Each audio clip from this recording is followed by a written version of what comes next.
हम पढ़ रहे थे विश्व इतिहास, वर्ल्ड हिस्ट्री। वर्ल्ड हिस्ट्री में भी दो महायुद्धों के बीच की जो घटनाएं थी उसके बारे में बात कर रहे थे।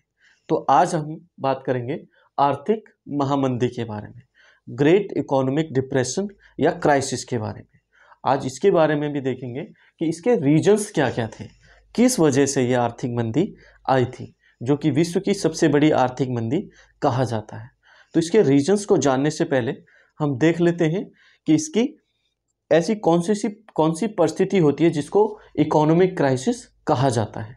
तो देख लेते हैं, जब लोगों के पास प्रोडक्शन बहुत ज़्यादा हो गया हो,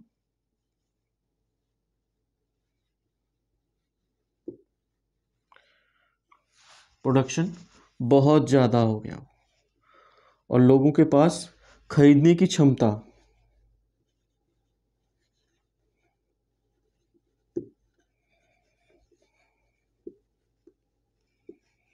परचेजिंग पावर जो है ख़त्म हो गई हो। प्रोडक्शन बहुत ज़्यादा हो गया है लेकिन परचेजिंग पावर, जो क्रय शक्ति है, जो खरीदने की पावर है, जो खरीदने की क्षमता है, वो समाप्त हो गई है या बहुत ज़्यादा कम हो गई है। और जो करेंसी की वैल्यू है,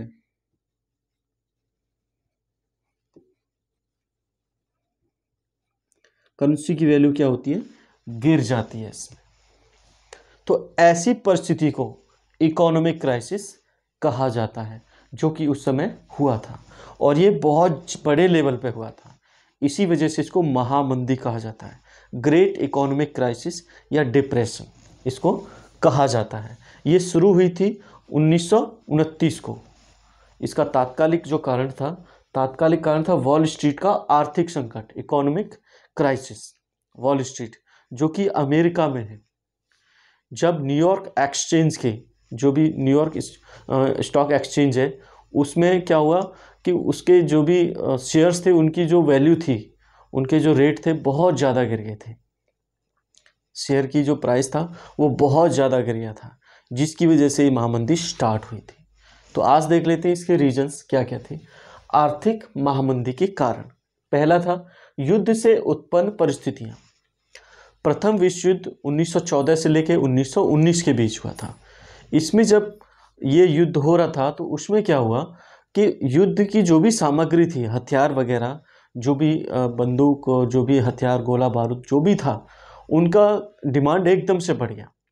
जब उनकी डिमांड बढ़ने लगी तो इसी तरह के इन्हीं को बनाने के लिए उद्योग धंधे लगाए गए, इंडस्ट्रीज लगा दी गई। जब इंडस्ट्रीज लगा दी तो उनका प्रोडक्शन बहुत ज़्यादा होने लगा। युद्ध समाप्त हो गया 1919 में। इसके बाद थोड़े समय तक इनकी डिमांड बनी रही कि क्या पता आगे युद्ध हो जाए, लेकिन ऐसा हुआ नहीं काफ़ी समय तक। तो क्या हुआ, ये प्रोडक्शन अपना करते जा रहे थे अपने हिसाब से। कुछ समय डिमांड बनी रही, लेकिन एक समय ऐसा आया कि इनकी डिमांड एकदम से गिर गई। प्रोडक्शन पूरा है, डिमांड गिर गई। तो जब डिमांड गिर गई तो क्या हुआ, मंदी आना स्टार्ट हो गया। ये बहुत बड़ा रीजन था।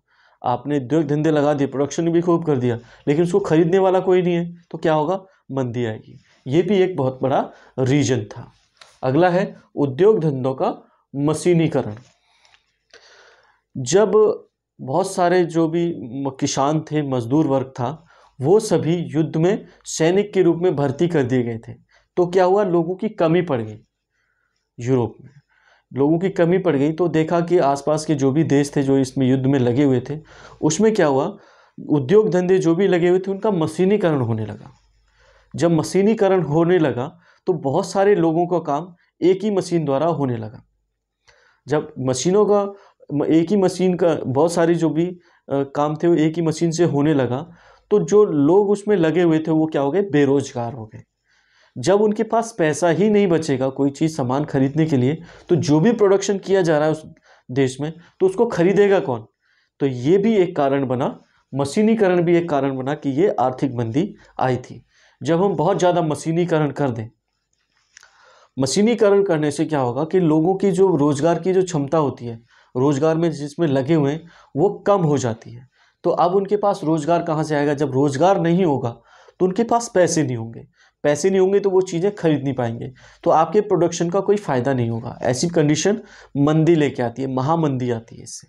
तो ऐसा ही यूरोप में हुआ, मशीनीकरण ने इनको महामंदी की तरफ धकेल दिया। आगे है युद्ध क्षतिपूर्ति की कठोरता। जब दूसरा विश्व युद्ध हुआ था इसमें दो गुट शामिल हुए थे, एक मित्र राष्ट्र, एक धुरी राष्ट्र। इसमें धुरी राष्ट्र की हार हुई थी और मित्र राष्ट्रों की जीत हुई थी। मित्र राष्ट्रों में थे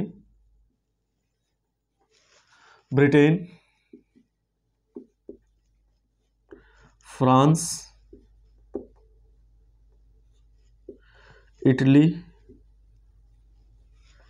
रूस, यूएसए। अगर हम बात करें धुरी राष्ट्रों की तो धुरी राष्ट्र थे Germany, Austria, Hungary, Bulgaria, Turkey और भी छोटे मोटे राष्ट्र थे। ये धुरी राष्ट्र थे और ये मित्र राष्ट्र थे और ये धुरी राष्ट्र थे। इनकी प्रथम विश्व युद्ध में हार हुई थी और इनकी जीत हुई थी। तो जब इनकी जीत हुई थी तो उसके बाद संधि हुई और इन देशों को जिम्मेदार ठहराया कि तुम्हारी वजह से युद्ध हुआ है, तो इसकी क्षतिपूर्ति भी, इसकी भी जो नुकसान हुआ है उसकी भी पूर्ति तुम लोग करोगे।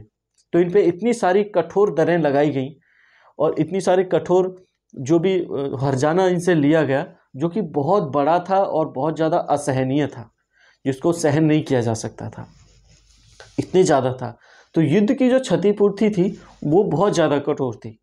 जर्मनी को इतना ज़्यादा क्षतिपूर्ति लगा दी थी, नुकसान की भरपाई के लिए जो भी उस पर शर्तें थोपी गई थी इतनी ज़्यादा थी कि वो अपने सारे रिसोर्सेज भी लगा देना उसको प्रोडक्शन को करने में और जो भी पैसा जुटाने में, तब भी वो पूरी नहीं हो सकती थी, इतनी ज़्यादा थी, जिसको पूरा कर पाना मुश्किल था। दूसरा, ये जो बाकी जो देश थे, ऑस्ट्रिया, हंगरी, बल्गारिया, टर्की, इन पे जो भी क्षतिपूर्ति के लिए जो भी धनराशि लगाई गई थी, थोपी गई थी कि आप इतना पे करोगे, तुम्हारी वजह से युद्ध हुआ है, तो ये लोग उस क्षतिपूर्ति का ब्याज तक नहीं दे पा रहे थे। तो ये क्षतिपूर्ति कहाँ से दे पाते? इतना प्रोडक्शन नहीं था, इतना आय नहीं थी इन लोगों की, इन देशों की, जिससे कि वो उसको पूर्ति कर पाए, उस क्षतिपूर्ति का हर्जाना का पूर्ति कर पाए, वो दे पाए उसको, उसकी ब्याज तक नहीं दे पा रहे थे। तो आप सोच सकते हैं उस समय की परिस्थितियाँ कैसी होंगी, जिनकी वजह से मंदी आना जरूरी हो गया था। ये सभी इनकी करामात थी, मतलब इनकी वजह से बहुत सारी चीज़ें बैलेंस बिगड़ चुका था इनकी वजह से। आगे है सोने का असमान वितरण। इसमें क्या हुआ, जब युद्ध हुआ था तो करेंसी की वैल्यू नहीं थी उस समय। करेंसी की वैल्यू स्टार्ट हुई 1945 के बाद, जब संयुक्त राष्ट्र संघ बन गया। उसके बाद सभी जगह पे जो भी डॉलर था उसको एक सर्वमान्य मुद्रा मान लिया गया है, सभी जगह पे मान्य है डॉलर के, हर जगह से उसको माना जाता है कि डॉलर सभी जगह इंटरनेशनल करेंसी है। तो पहले ऐसा कुछ नहीं था। तो क्या था, वैल्यू पहले गोल्ड की थी, पहले वैल्यू गोल्ड की थी। अगर आपके पास गोल्ड है तो ही आपको हथियार मिलेंगे, दूसरी खाने पीने की चीज़ें मिलेंगी, वरना नहीं मिलेंगे। तो इससे क्या हुआ, युद्ध में जो भी परिस्थितियाँ पैदा हुई, हथियारों की ज़रूरत पड़ी, खाने पीने की चीज़ों की ज़रूरत पड़ी, तो वो सभी चीज़ें यूएसए और इन सभी देशों ने, ब्रिटेन, फ्रांस वगैरह ने, यूएसए वगैरह ने, जो भी मित्र राष्ट्र है उनको दे दी। जब उनको दे दी सभी चीज़ें, हथियार सप्लाई किए यूएसए ने उनको, ब्रिटेन को, फ्रांस को और दूसरे देशों को, तो इसके बाद क्या हुआ, ये किसके बदले दिए जा रहे थे? सोने के बदले। इनमें करेंसी की कोई वैल्यू नहीं थी। तो इससे क्या हुआ, यूएसए और फ्रांस में पूरे विश्व का, उस समय पूरे विश्व का 60% जो भी गोल्ड था, सोना था, वो इन देशों में जमा हो गया। तो आप सोच सकते हैं, जब बहुत सारे देशों का जो सोना था, क्षतिपूर्ति जो भी चीज़ें खरीदी थी, उसके बदले जो सोना इस देशों में जमा हो गया, तो उनका क्या है, अर्थव्यवस्था डामाडोल हो गई, क्योंकि वैल्यू गोल्ड की होती है। अब किस चीज़ की वैल्यू रख के वो पैसे छापें?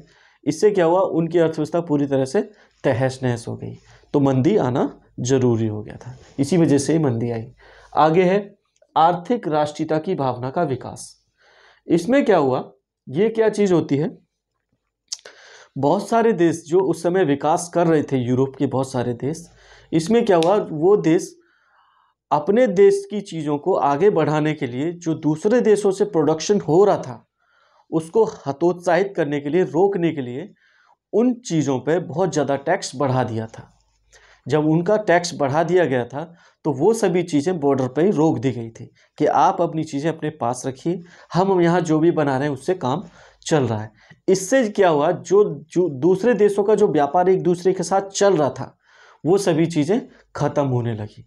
जब वो ख़त्म होने लगी तो वो मंदी आना स्टार्ट हो गया। मंदी इसी वजह से आई कि जो भी चीज़ें हो रही थी उससे क्या हुआ, वो रुकना स्टार्ट हो गई। जैसे कि जर्मनी वगैरह, जो भी ऐसे देश थे जो बहुत ज़्यादा पावरफुल थे, जिसमें तानाशाही थी, डिक्टेटरशिप थी, उनकी चलती थी उस समय। वो अपने देश में कोई भी कानून लगा सकते थे और किसी भी चीज़ पे कानून थोप भी सकते थे, तो ये उनसे लड़ नहीं सकते थे। ऐसी कंडीशन आई तो उन्होंने क्या किया, दूसरे देशों के जो व्यापार हो रहा था उस सभी को रोक दिया। तो उन देशों में क्या हुआ, मंदी आना स्टार्ट हो गया, क्योंकि जो भी प्रोडक्शन हो रहा था अगर कहीं बिकेगा नहीं तो वो तो गोदाम में पड़ा रहेगा, गोदाम में पड़ा रहेगा तो क्या फ़ायदा उसका। तो ऐसी कंडीशन क्या लेके आती है, मंदी लेके आती है। आगे है तात्कालिक कारण था इसका, वॉल स्ट्रीट का आर्थिक संकट। इसमें क्या हुआ, अचानक से 1929 24 अक्टूबर दिन था, 24 अक्टूबर